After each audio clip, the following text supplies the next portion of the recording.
Addiction, a word that echoes through the corridors of human history. Today, we recognize it as a medical condition, a struggle that demands compassion and understanding. But in the dark shadows of the past, it was seen as something far more sinister. It was a curse, a sin, a weakness of the soul, and sometimes even the work of demons. Join me as we journey through time, from the fearsome, plague-ridden streets of the Dark Ages to the neon-lit cities of today, uncovering how our understanding of addiction has evolved and, surprisingly, how much has stayed the same. Addiction in the Dark Ages, sin and survival.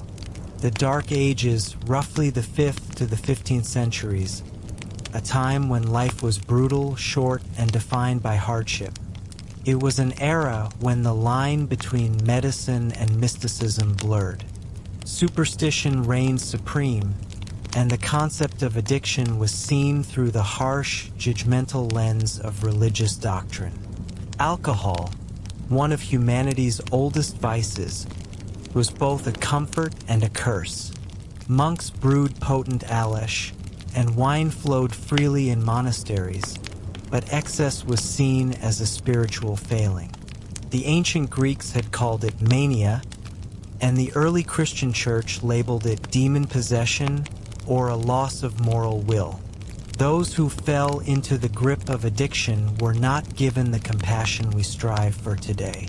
They were ostracized, punished, even exiled, their struggles seen as a sign of moral corruption, their lives marked by shame. A brief history of alcohol, from the Dark Ages to the modern day, the Epic Edition. All right, it's the Dark Ages. Life is rough. The air is thick with the smell of wood smoke, and your biggest health threat is water that's more medieval soup than fresh mountain spring. What do you drink? Beer, of course, because, strangely enough, booze was often safer than water, and much tastier than whatever else was on the menu. But alcohol's history isn't just about old-time hydration. It's a saga of human creativity, survival, and sometimes questionable decision-making. So, grab a comfortable seat and a cup of whatever keeps you going. We're about to cover over 1,000 years of boozy brilliance. Brewing in the shadows, the Dark Ages, 5th to 15th century. When the Roman Empire collapsed, Europe hit the reset button on civilization. Amid this chaos, monasteries became the unlikely custodians of booze culture. While they were busy copying Bibles by candlelight, monks also perfected the art of brewing. These holy brewers didn't just keep the faith, they kept the fermentation. Benedictine monks, for instance, brewed potent Alessian wines, becoming the Middle Ages' first craft brewers. Cheers to divine innovation. Of course, medieval folk drank for more than just a buzz. Water was sketchy at best, so ale and mead became everyday staples. Even kids drank small beer, a low-alcohol brew less likely to leave them face down in the cabbage patch. Medicine, too, was steeped in alcohol, with doctors prescribing boozy concoctions for everything from indigestion to plague prevention. Who needs modern science when you've got a flagon of fortified wine, right? And let's not forget the Vikings, who, when they weren't busy pillaging, loved a good mead-fueled feast. Imagine horned helmets clinking together in a smoky hall as warriors belted out sea shanties. Mead was their liquid courage, a honey wine that made even the iciest Norwegian winter feel a little warmer. The Renaissance, distilling the drama 15th to 18th century. Fast forward to the Renaissance, and Europe is waking up from its long medieval nap. Art, science, and, you guessed it, alcohol are all getting a serious glow-up. Distillation, an ancient process known to the Greeks and Arabs, hits the mainstream, birthing spirits like brandy and gin. Suddenly, your average drinker isn't just sipping a pint of ale. They're throwing back shots of high-proof liquor. This stuff was strong enough to make you see visions, or at least make you dance like no one's watching in those heavy, woolen doublets. Alcohol also becomes a global trade star. As European explorers zigzagged across the oceans, they carried barrels of booze alongside their spices and silks. The infamous triangle trade even had rum as a key commodity, fueling colonial economies and, more darkly, the transatlantic slave trade. Meanwhile, public drinking houses became the original dive bars, where the only thing more abundant than the ale was the political gossip. The industrial hangover, 18th to 19th century. Enter the Industrial Revolution, the era of steam, steel, and stiff drinks. With factories churning out spirits by the barrel, alcohol became more accessible and problematic than ever. Working-class Brits drowned their industrial sorrows in gin, earning London the grim nickname Gin Lane. The world was boozed up, and society was starting to notice. This sparked the first organized temperance movements, a sort of early 12-step program, but with more bonnets and fewer motivational coffee mugs. In the U.S., temperance crusaders took it a step further, launching the grand social experiment known as Prohibition. For 13 years, Americans swapped their speakeasies for soda shops, at least officially. In reality, the party didn't stop, it just moved underground. Al Capone made a fortune, jazz got a soundtrack, and everyone learned how to make a martini in their bathtub. So, cheers to unintended consequences. The modern buzz, 20th to 21st century. As we stagger into the 20th century, our relationship with alcohol gets complicated. Scientists finally figure out that alcoholism isn't just a lack of self-control, but a genuine medical condition, complete with its own treatment programs like Alcoholics Anonymous. The marketing industry starts selling us not just drinks, but entire lifestyles. Think of James Bond without his shaken martini, or that Mad Men swagger without the scotch. Today, alcohol remains a cultural cornerstone, from backyard barbecues to five-star restaurants. But the darker side of alcohol hasn't gone away. Addiction, liver disease, and drunk driving are modern plagues that remind us this ancient potion still packs a punch. The future of alcohol, where do we go from here? As our understanding of addiction deepens, so too does our ability to address its impacts. From alcohol-free spirits and AI-generated cocktail recipes to virtual pubs and sober raves, the future of drinking is evolving rapidly. Perhaps in a few centuries, future historians will look back at our era with the same mix of fascination and confusion as we do with the mead-swilling Vikings or gin-soaked Victorians.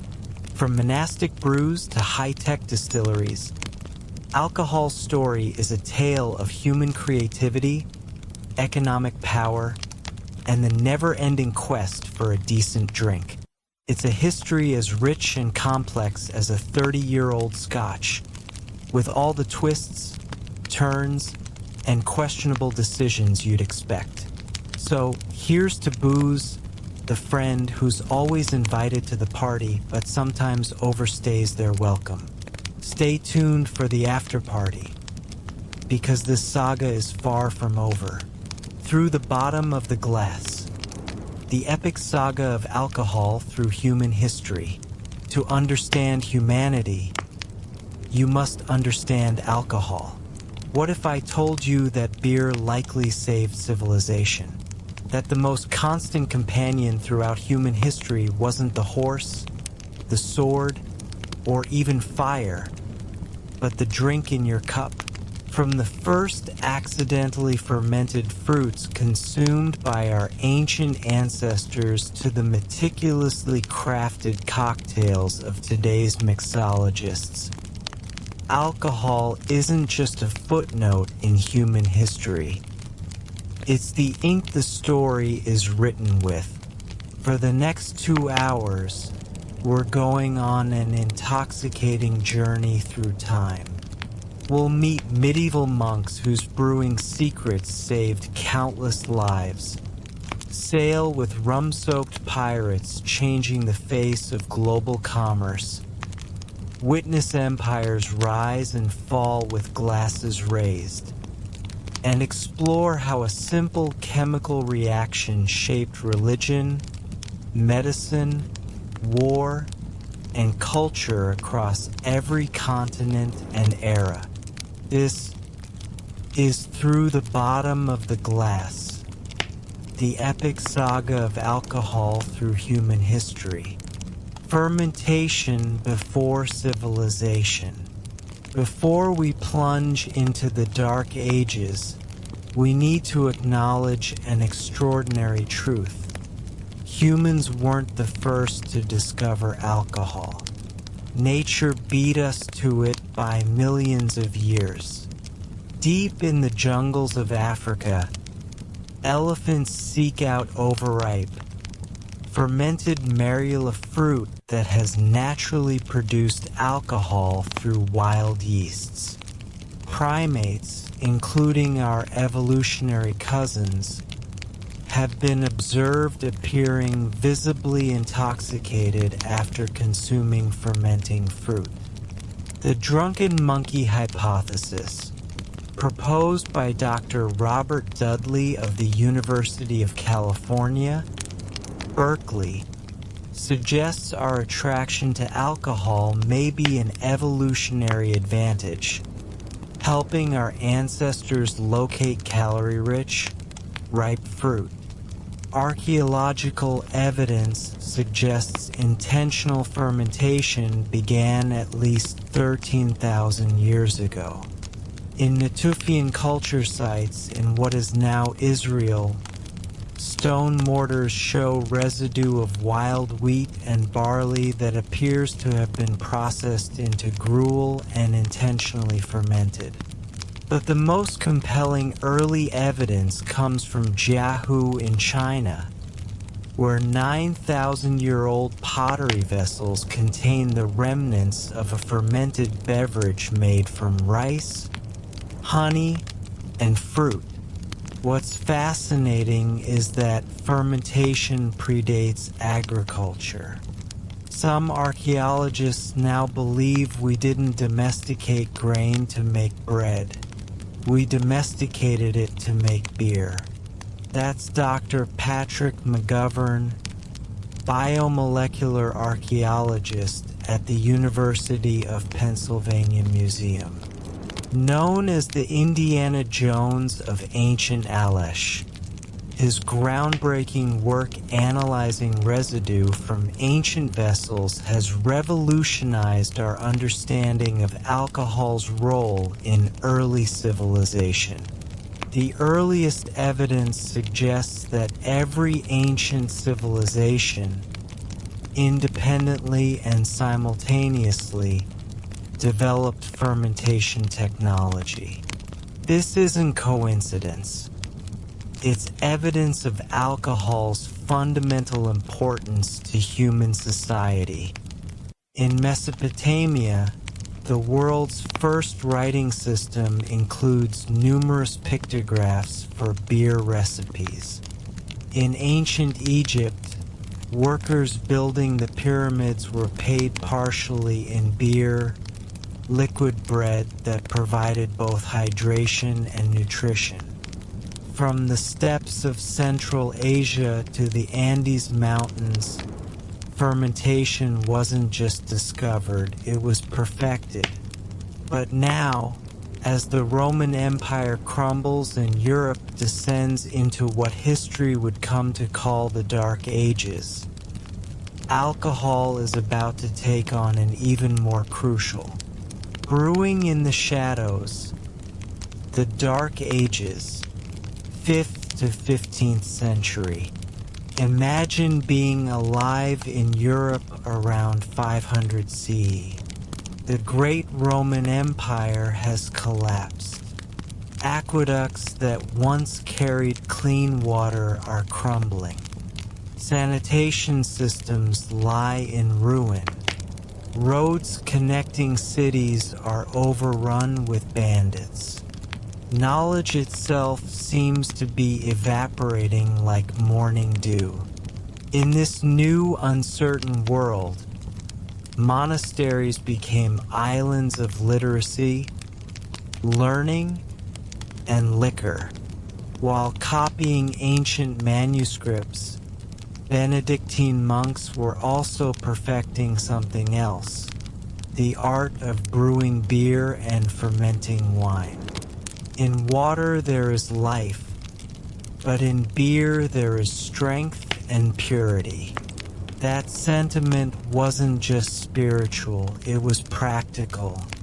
The process of brewing beer killed pathogens. The alcohol content preserved it.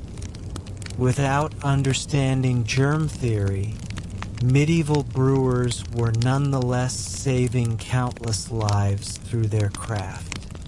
The monastery of St. Gall in Switzerland provides us with the earliest known architectural brewing plan from around 820 CE, showing 3 separate brewhouses producing beer for monks, distinguished guests, and pilgrims. This wasn't small-scale operation. This was industrial production meant to sustain communities. Beyond monastery walls, alewives and brewsters, female brewers, dominated the medieval beer trade. In villages and towns across Europe, brewing was primarily women's work, done in the home alongside other domestic duties. The iconic witch's hat and cauldron? Many historians now believe this imagery came from alewives, who wore pointed hats to stand out in marketplaces and used cauldrons to brew their beer. We often picture the medieval brewer as a monk or a man, but historical records show brewing was predominantly female work until the 14th century. As beer became more commercialized and profitable, men began taking over the industry, and many brewing women were pushed out, some even accused of witchcraft when their brews went bad. While everyday people drank weak ale or small beer, often safer than water, the elite developed more refined tastes. In the great mead halls of northern Europe, Vikings toasted their victories with honey wine believed to impart poetic abilities and courage. To Odin, may his mead of poetry flow through us as we recount our glory. This wasn't just drunken revelry. These communal drinking rituals reinforced social bonds and hierarchy. The Lord's generosity in providing alcohol cemented loyalty from his warriors. Elaborate drinking horns and ceremonial vessels from this period reveal just how central alcohol was to power structures. The medical wisdom of the time, drawing from ancient Greek and Arabic texts preserved by monks, prescribed alcohol for nearly everything. The word whiskey itself comes from the Gaelic eusbetha, water of life. For melancholy, 2 cups of wine. For quartan fever, strong ale with herbs. For the plague, aqua vitae with thistle and rue. Remember, all medicine begins with spirits, for they carry the essence of health to all parts of the body. Medieval hospitals, often run by religious orders, maintained vineyards and breweries as essential components of their healing ministry. Hildegard von Bingen, the remarkable 12th century abbess, mystic, and herbalist, wrote extensively about using hops in beer not just for preservation but for medicinal purposes. But perhaps the most fascinating development of the medieval period was how alcohol became intertwined with religious practice. The Catholic ritual of communion, with its transformation of wine into the blood of Christ, placed alcohol at the very center of worship. Monasteries developed elaborate vineyards to produce sacramental wine, leading to some of Europe's greatest wine-growing traditions. The Cistercian monks of Burgundy meticulously mapped the terroir of what would become some of the world's most famous vineyards. The Benedictines of Champagne would later pioneer techniques leading to the sparkling wine bearing that region's name. The Carthusians created complex herbal liqueurs like chartreuse, originally intended as medicine. By the late medieval period, what you drank signaled who you were.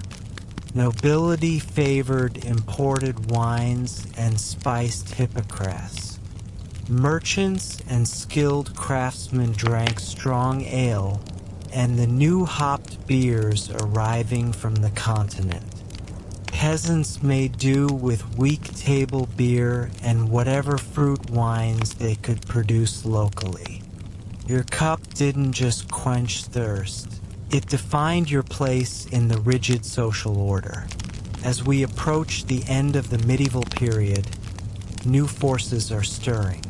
The rediscovery of ancient knowledge, expanded global trade, and technological innovations are about to transform alcohol forever. The Renaissance awaits, and with it, a revolution in what and how humans drink. The Renaissance, distilling the drama, 15th to 18th century. The dawn of the Renaissance brought an explosion of art, science, literature, and alcohol innovation. As medieval shadows receded, distillation moved from alchemists' laboratories into mainstream production. The water of life, aqua vitae in Latin, eau de vie in French, jus bitha in Gaelic, vodka in Russian, was about to change everything. What's remarkable about the Renaissance period is how quickly distillation technology spread throughout Europe. Techniques that had been guarded secrets of alchemists and monasteries for centuries suddenly became commercialized. By 1500, virtually every European region had developed its signature spirit. In Scotland and Ireland, barley beer was distilled into what we now call whiskey. In Poland and Russia, grain alcohol was refined into vodka. In the wine regions of France, wine distillation created brandy, originally as a preservation method for surplus wine, but soon appreciated for its own complex flavors. The Dutch created Genever, the juniper-flavored precursor to gin, while the Mediterranean countries distilled anise-flavored spirits like ouzo and sambuca. Each reflected local agricultural outputs and cultural preferences. But perhaps the most transformative development wasn't happening in Europe at all, but across the Atlantic. When Columbus made his second voyage to the Caribbean in 1493, he brought something that would change the region forever: sugarcane. Sugar is not merely a crop, it's white gold. And its waste product, molasses, once worthless, now yields the most profitable spirit known to man. That spirit was rum, and its dark history is inextricably linked with the brutal realities of Caribbean sugar plantations worked by enslaved Africans. By the 1650s, rum had become a cornerstone of the colonial economy and the infamous triangle trade. Molasses from the Caribbean to New England, rum from New England to Africa, enslaved people from Africa to the Caribbean. Rum didn't just fuel economies, it fueled navies. In 1655, the British Navy replaced the daily beer ration with rum, creating the tradition of grog, rum diluted with water and citrus. Without understanding the science, they had created a drink that prevented scurvy through its vitamin C content, helping Britain dominate the seas. Back in Europe, the public house evolved from simple alehouse to cultural institution. In England, coffee houses and gin shops became centers of political discourse. In France, the café culture emerged as the birthplace of revolutionary ideas. Alcohol establishments weren't just places to drink. They were the social media of their day, where information and opinion flowed as freely as the beverages. The relationship between alcohol and politics during this period cannot be overstated. The American Revolution was planned in taverns. The French Revolution gained momentum in cafes. The Russian aristocracy maintained power partly through their monopoly on vodka production. Where people drank, power shifted. As we raise our glass to the Renaissance spirit of innovation, we should note that not all changes were positive. Distilled spirits, with their higher alcohol content, created new patterns of consumption and abuse. In England, the gin craze of the early 18th century led to unprecedented public drunkenness when cheap gin flooded urban areas. Drunk for a penny, dead drunk for tuppence, straw for nothing. This infamous street cry advertised not just gin but a place to collapse afterward. William Hogarth's 1751 engraving Gin Lane depicted the social devastation. Infant mortality, violence, madness, and poverty. The moral panic that followed led to the Gin Acts, some of the first modern attempts at alcohol regulation. As the age of exploration continued, European drinking culture spread worldwide, but it also absorbed new influences. Coffee, tea, and chocolate, often consumed with alcohol, arrived from global trade routes. Colonizers encountered indigenous fermented beverages from pulque in Mexico to palm wine in Africa, sometimes adopting local techniques. By the late 18th century, we stand on the precipice of another revolution. As steam engines power new factories, the Industrial Revolution will transform alcohol from craft production to mass manufacture. The world is about to get a lot smaller and a lot drunker. The industrial hangover, 18th to 19th century. The Industrial Revolution didn't just transform manufacturing and transportation. It fundamentally changed our relationship with alcohol. For the first time in human history, distilled spirits could be mass-produced cheaply, efficiently, and consistently. Before industrialization, alcohol production was seasonal and limited by agricultural cycles. Suddenly, with industrial methods, production became continuous and exponentially larger. Supply skyrocketed, prices dropped, and access expanded dramatically. In Scotland, Aeneas Coffey's invention of the continuous still in 1831 revolutionized whiskey production. Traditional pot stills required cleaning and recharging between batches, but the coffee still operated continuously, dramatically increasing output while requiring less labor and fuel. Similar innovations transformed brewing. Ice machines made lager production possible year-round. Steam engines powered larger brewing equipment. Pasteurization extended shelf life. The railroad connected producers to distant markets. For urban workers flooding into industrial centers, alcohol often provided the only relief from grueling working conditions.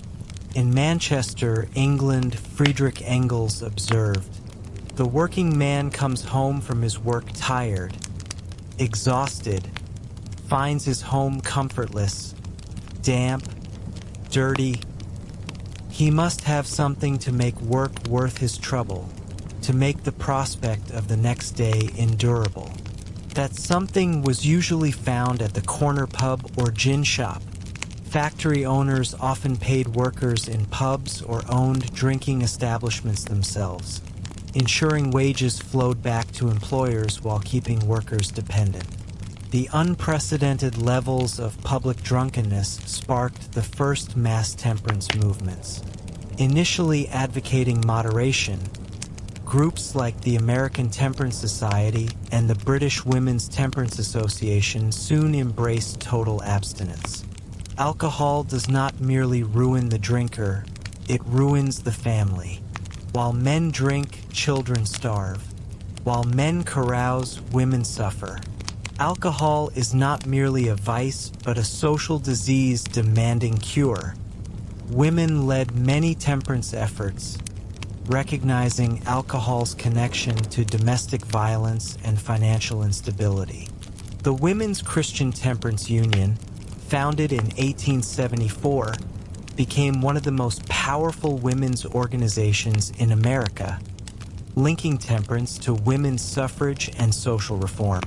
Meanwhile, in America's expanding western frontier, saloons became essential institutions in mining towns and cattle settlements. Beyond drinking establishments, they functioned as banks, post offices, community centers, and political headquarters. Here, distinctly American drinking traditions emerged, including bourbon whiskey, its corn-based mash bill, its charred oak aging, its development in Kentucky.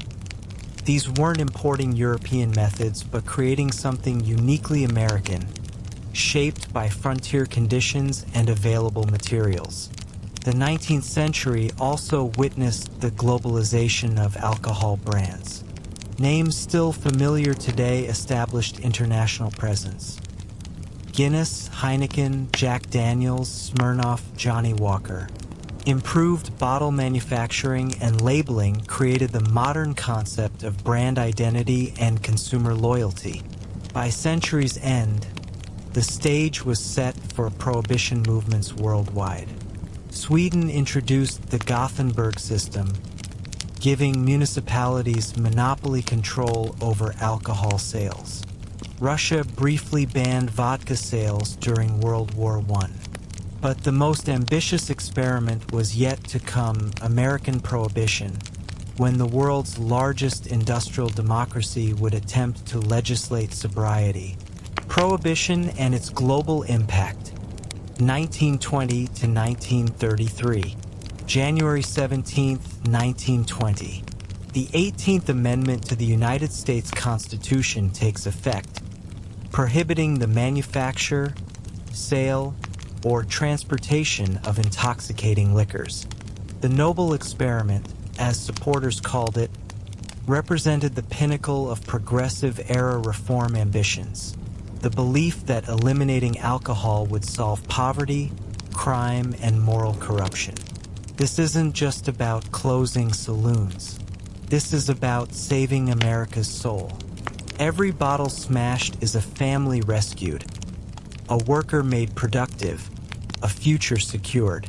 Reality proved more complicated.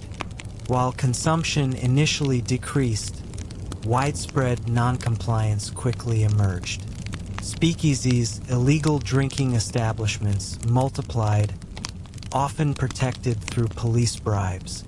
In New York City alone, estimates suggest between 30,000 and 100,000 speakeasies operated during Prohibition, far exceeding the number of legal saloons before the ban.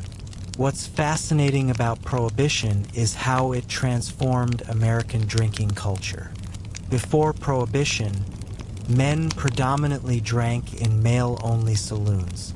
Speakeasies were often the first venues where respectable women could drink publicly alongside men, completely changing social dynamics around alcohol. Organized crime seized the opportunity, creating sophisticated smuggling networks and distribution systems. Al Capone's Chicago operation reportedly generated $60 million annually, over $900 million in today's dollars, primarily from illegal alcohol. Prohibition, best thing that ever happened to us. When the government makes something people want illegal, they don't stop wanting it. They just pay more for it, and they don't ask questions about where it comes from. Enforcement proved nearly impossible.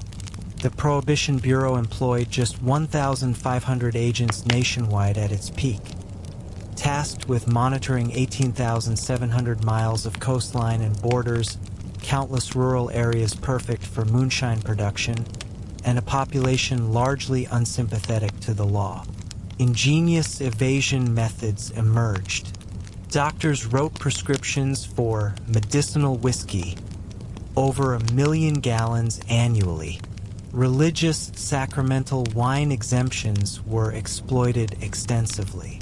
Industrial alcohol was diverted and redistilled, often with toxic consequences when denaturing agents couldn't be fully removed.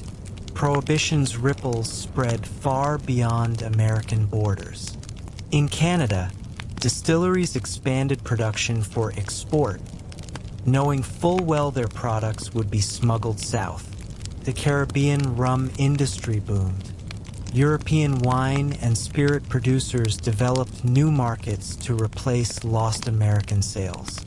American Prohibition fundamentally reshaped global alcohol trade patterns. It strengthened Canadian distilling, revitalized Caribbean rum production, and ironically, helped European premium brands develop cachet as forbidden luxury goods smuggled for elite American consumers. As the Great Depression deepened, Prohibition became increasingly untenable. Tax revenue from legal alcohol sales had vanished while enforcement costs mounted. Public opinion shifted as the promised social benefits failed to materialize while organized crime flourished. We need jobs, not more jail cells. We need tax revenue, not criminal empires. Repeal isn't just about the right to drink. It's about economic recovery and restored respect for law.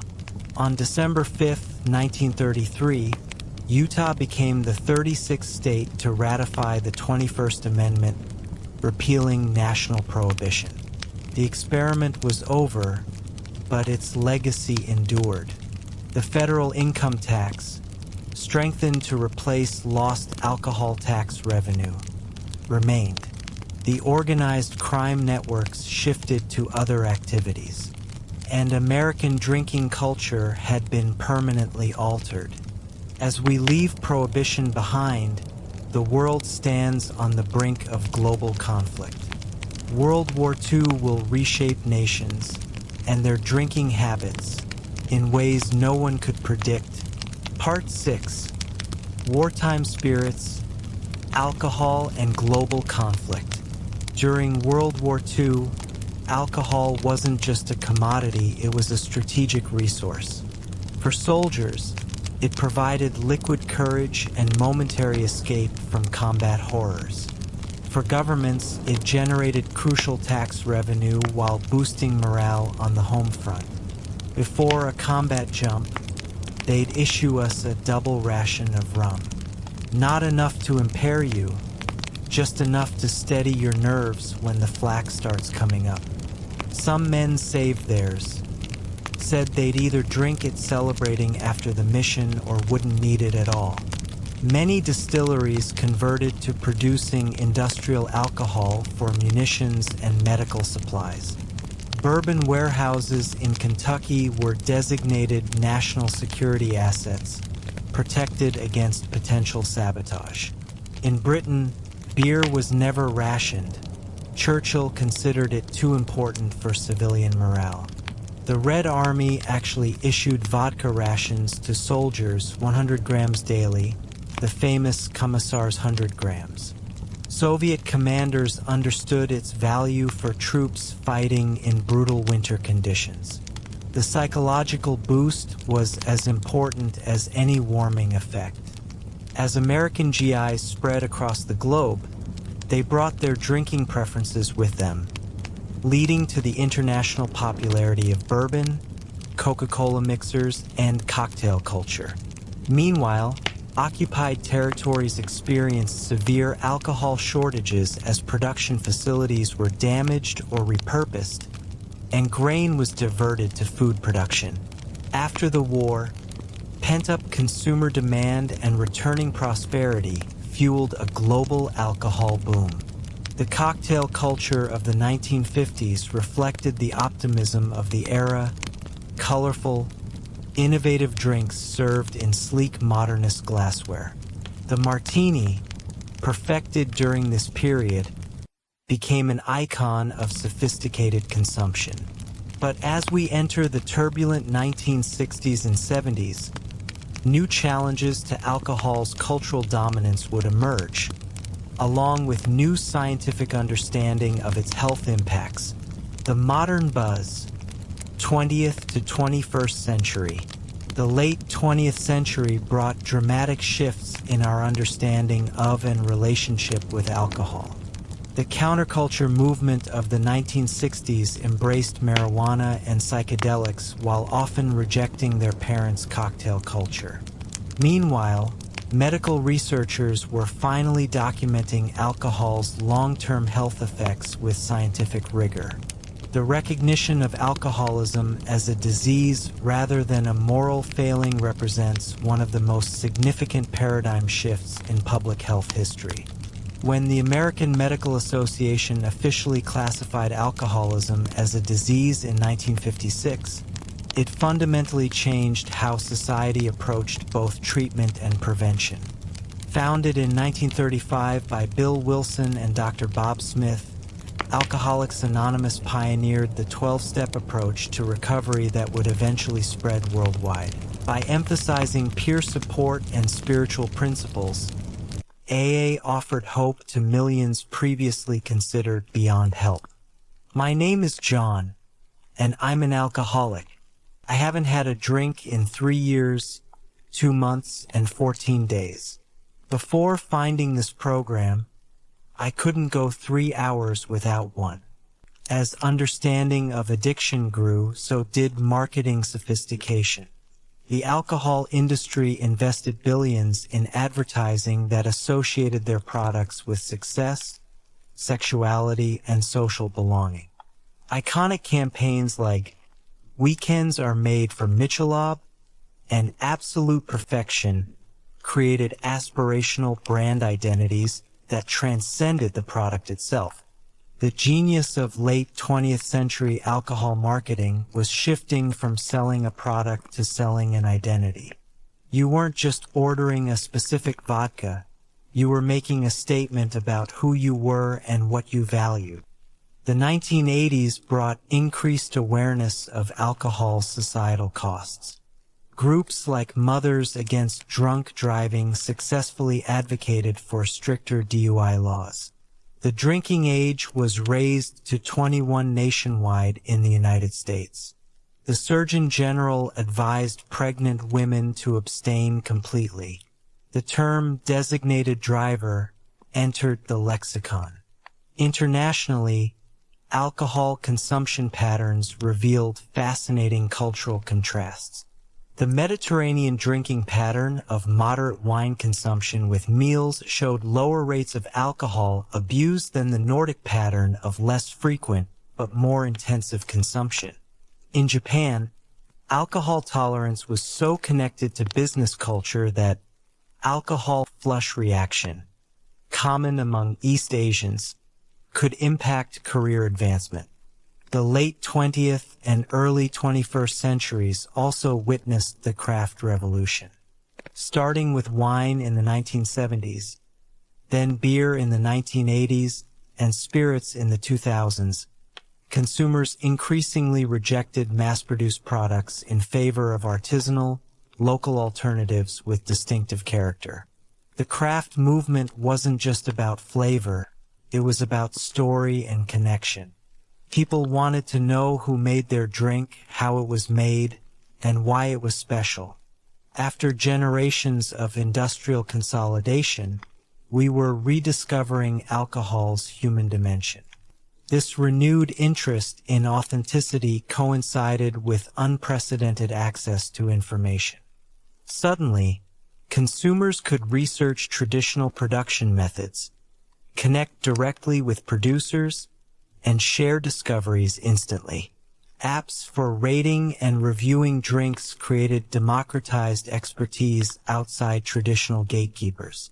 Today's alcohol landscape reflects both ancient traditions and cutting-edge innovation.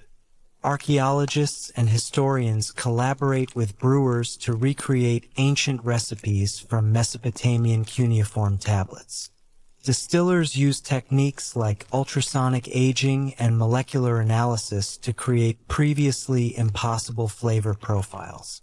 Mixologists incorporate ingredients from global culinary traditions, specialized equipment from laboratories, and theatrical presentation techniques.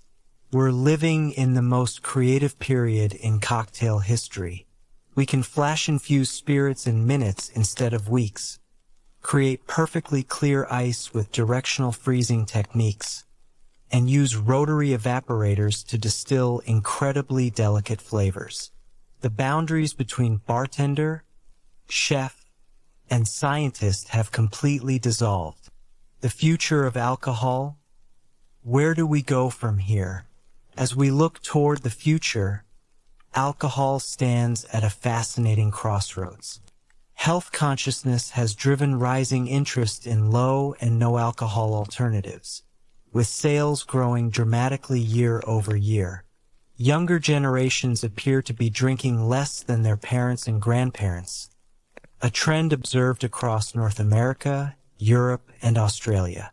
What's most interesting isn't that people are abandoning alcohol entirely.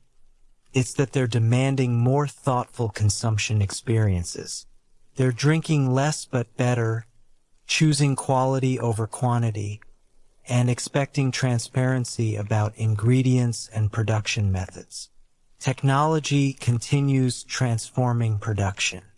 Genetic analysis of yeast strains allows unprecedented control over fermentation. Artificial intelligence helps optimize aging conditions and blending decisions. Climate-controlled warehouses can simulate decades of traditional aging in a fraction of the time. We're approaching a point where we can digitize a spirit's flavor profile, identify the exact chemical compounds that create its character, and then recreate or modify that profile through precision fermentation and aging techniques. It's pushing the boundaries of what we consider authentic in traditional products. Climate change presents existential challenges for wine regions with centuries of tradition. Champagne producers are purchasing land in southern England as their traditional region warms. Scotch distilleries face uncertain water futures as rainfall patterns shift. Meanwhile, emerging regions from China to Scandinavia are developing new wine traditions as their climates become more hospitable to viticulture. The digital realm is creating new alcohol experiences. Virtual tastings connect consumers with producers across continents. Augmented reality labels tell stories beyond physical packaging constraints. Online communities allow enthusiasts to share rare bottles virtually through sample swapping networks. We're developing sensory technology that can transmit cocktail recipes directly to automated home bar systems. You could experience a drink created by a mixologist in Tokyo or Mexico City without leaving your living room, with the exact proportions and techniques they specified. Medical research continues revealing alcohol's complex impacts. While moderate consumption shows cardiovascular benefits for some populations, the connection between alcohol and cancer risk has become increasingly clear. Personalized medicine may soon allow individualized risk assessment based on genetic factors. Perhaps most intriguing are synthetic alternatives. Companies are developing compounds that mimic alcohol's relaxing effects without toxicity or hangover, promising the social lubrication without the health concerns. Others are creating molecular alternatives that provide similar taste experiences with minimal calories or functional benefits like improved focus. We're mapping precisely how alcohol affects specific neurotransmitter systems. This could eventually allow us to create substances that target only the pleasurable effects while blocking the harmful ones. The question becomes philosophical as much as scientific. What exactly are we seeking from these substances? And how do we balance pleasure with well-being? We've traversed over a millennium of human history through the bottom of a glass, from monastery brew houses to molecular distilleries, from Viking mead halls to virtual tasting rooms. What emerges is not simply the story of a beverage, but a mirror reflecting our deepest human constants. Our search for connection, for transcendence, for pleasure, and for meaning.